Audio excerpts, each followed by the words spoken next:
Welcome to another installment of Monday Q&A. I hope you've all had a fantastic weekend. As always, to everybody who submitted a question for this week's Q&A, thank you very much. I'm going to do my best to get to as many questions as I can. If you have a question you would like me to answer on next week's video, put it in the comment section below. If you check the video description, there are numerous ways to support what I do here on the channel. Let's answer some questions. What can't an Axe effects do? Not a bad way to start the Q&A. It can't make my morning coffee and it can't drive me to and from a gig. I think at this stage with the Axe and actually quite a few other devices out there, we're just at that level where it does anything and everything any reasonable person would need when they're recording, gigging, or just having some fun playing guitar at home. There's a few things though that, like, you know, in that very, very, very small window of things that I might like from time to time, it would be cool to have a polyphonic synthesizer in there. It would be cool to be able to load up longer IR times, so you could use longer reverb IRs. There's full res IRs in the Axe 3 at the moment, and I actually have a few reverb IRs that work really, really well in there. It'd be cool to have, you know, some expanded sequencer options and kind of synthy style stuff in there. But when it comes to bread and butter guitar tones, we've crossed that threshold of it being good enough compared to a traditional workflow. So yeah, I hope on whatever the next generation is, there's a slightly slicker user interface, maybe some more organization, maybe some kind of really out of the box stuff, like I said, with the polyphonic synthesizers and things like that. One thing that I really admire about Fractal is that when the Axe Standard came out, it was pretty amazing, and they have spent the last, 15, nearly 20 years now, just gradually chipping away at incorporating user requests and making the box easier to use, faster to use, and with more features. It is interesting with a box like that because the feature set kind of needs to cater to everybody. So when people say, why are there 300 amp models? You have to keep in mind you're trying to include stuff that everybody who uses the unit is going to use. It's not just about pleasing, you know, a very small subset of the user base. It's about trying to keep everybody happy without pissing everybody off at the same time. So I think the Fractal does a pretty good job of that. Some music-related questions now. Have I checked out the new Winger album? I've been waiting to do that when I have a spare minute. There's another question that I'm going to answer, which will explain why I haven't done that just yet. I really like the single that they put out on there. In particular, I really liked Reb's just overall vibe with the playing there, but in particular that last solo where he kind of really holds back. And then you get the Reb Beach torrent of thrills that is always inevitable on there. Winger have kind of bucked the trend of a lot of those bands from that era where they actually just seem to be getting better and more consistent, and Kip's voice sounds incredible. We opened for Kip on a couple of shows a few years ago, and being in the room with that man's voice is an absolute experience. If you get a chance to see Winger live, I would highly recommend it. Regarding some Perth natives, I'm sure a lot of people would have seen Voyager on Eurovision recently, which is pretty amazing that a progressive metal band from Perth, Western Australia, can make it onto a song competition like that. And I did watch it. And as always with Eurovision, there is some really awesome stuff and there is some really, really not so awesome stuff. I thought the performance Voyager put in and the song, you know, I'm a bit biased obviously because I'm from Perth, but it kind of stood out. It was pretty amazing, and it was cool to hear, you know, extended range guitars and synthesizers and 80s synthwave aesthetics on there. I have a fun Voyager related story, actually a couple of fun Voyager related stories. They were the first local band I ever went and saw when I was old enough to go out. And years later, when they were looking for a guitar player, I actually went and auditioned for them, and apparently very nearly made the cut. They went with somebody else, and that person left, and now they've got Scott in the band, who is amazing. And I think Scott suits the band so well, and they've just gone from strength to strength over time as basically an indie band who do nearly everything themselves. I think they deserve all the success that is coming their way. And, you know, again, it's just kind of cool that that is music that's coming out of this isolated city, pretty much in the middle of nowhere. Well done to Voyager. What's my favorite RATT riff? It's Lay It Down. That is the easiest question for me to answer. I'm sure a lot of people would say Round and Round. Maybe some other people would say Way Cool Jr. But for me, Lay It Down It's my favorite RATT riff. It is probably my favorite riff of the entire hair metal era as well. If you're gonna have favorite riffs from particular eras and be that specific, it just captures everything that I really enjoy about that entire band and that entire kind of subgenre of rock music. The tone on it is one of my favorite tones of all time. Warren's solo on it is fantastic as well. It is just peak 80s sleazy goodness. So it's definitely Lay It Down. What about you? What's your favorite RATT riff? Let me know in the comment section below. I should probably do a RATT 5 killer riffs at some point. Lots of people tuned into the EVH SDE delay video that I did last week. I want to say thank you to everybody for checking that one out. I'm sure there's a few new subscribers watching this because of that video, so welcome. This is a place where greasy 80s tones are very, very accepted and celebrated. This is a really good question though. In checking out gear like that, does it inspire me to explore the existing gear that I have and maybe dial things in differently? 100% yes. I mean, that's why I have so much old kind of funky RATT gear behind me, because going through these old units, trying out the kind of forgotten presets and algorithms gives me loads of inspiration for dialing in stuff like my Axe effects, or even in plugins, or just getting into weird effects that you don't see much of anymore. It's such a constant source of inspiration. And, you know, it's really easy to overlook that people go, well, why do you need so much gear? Because sounds are inspiring and guitar noises are awesome. You know, that's part of the fun of playing music. It's not just a binary between, well, you should just focus on making music and not play around with gear so much, or no, it's just gear and who cares about the music. It's about all of it. So things like that, checking out that SDE delay and the overall workflow on it was really, really cool. There are some great presets in there. The way the modulation's voiced is great. And I do spend a lot of time going back and forth with my existing gear and a new piece of gear to see if I can kind of capture the vibe.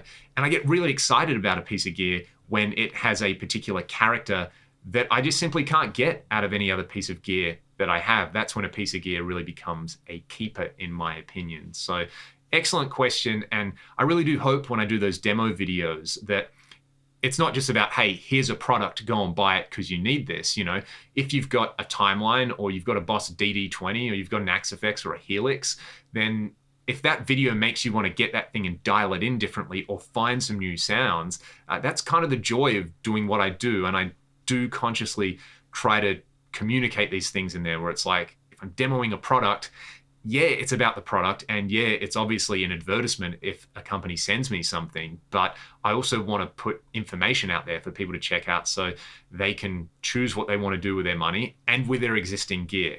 That's the point anyway. What do I think about Tears of the Kingdom on the Switch? It's pretty amazing.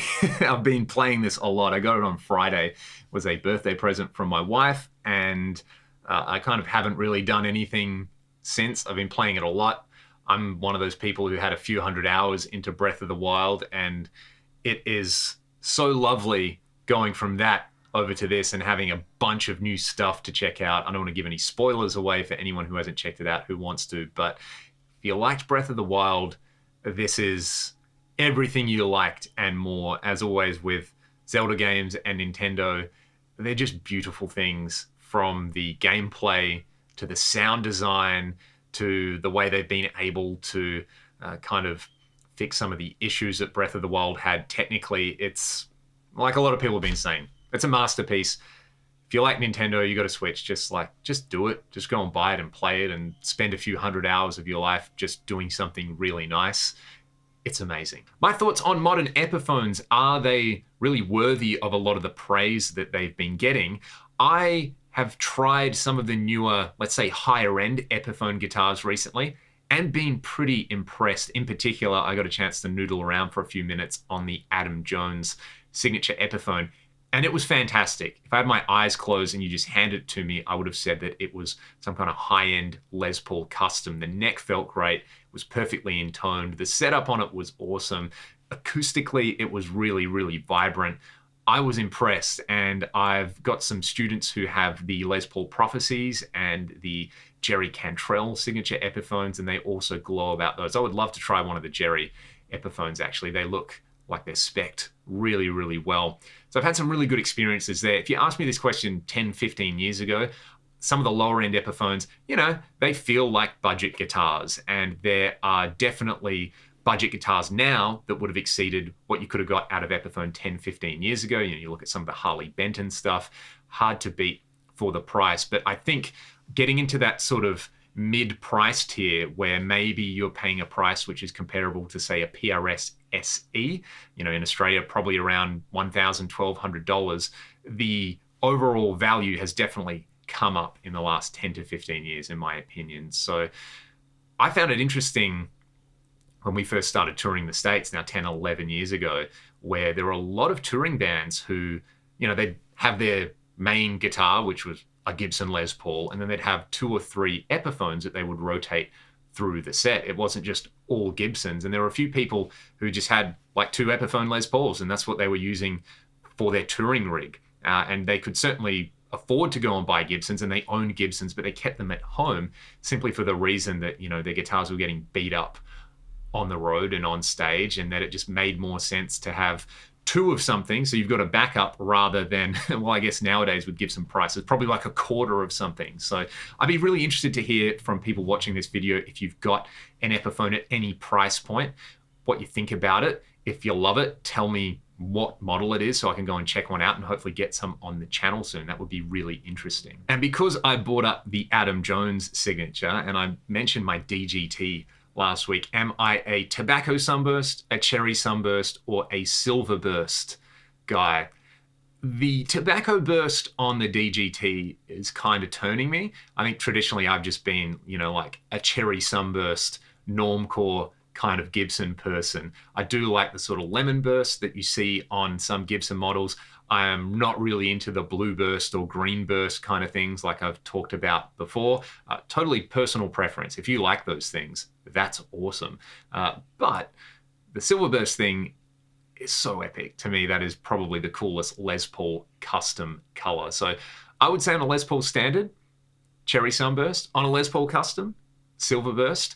And if we're going to go on a PRS, I'm going to go with the DGT Tobacco Burst. I really, really like it. It's got big time golden era Gibson vibes about it. All right, different speakers in the same cabinet. Let's say you've got, for example, 2 vintage 30s and 2 Eminences, or 2 greenbacks or 2 creambacks. How would I recommend mounting them in a 4x12 cab?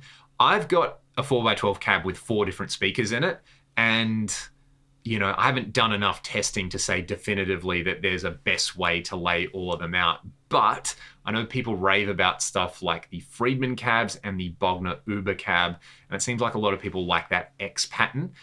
That, to my mind, seems like the cleverest thing to do, because let's say you've got a slanted cabinet, then you've got a choice of each speaker at the top or at the bottom. So you have that variation in there between the top of the cab, the bottom of the cab, a different speaker there. Again, I haven't really tested this kind of thing. This is just my brain going, what is the best way to kind of mitigate any potential downsides of this? I would go for an X pattern, but I'm curious again to hear from anybody who has done this and if there's any definitive results either way. One last one, my thoughts on Friedman amps, and have I had a chance to play any of them?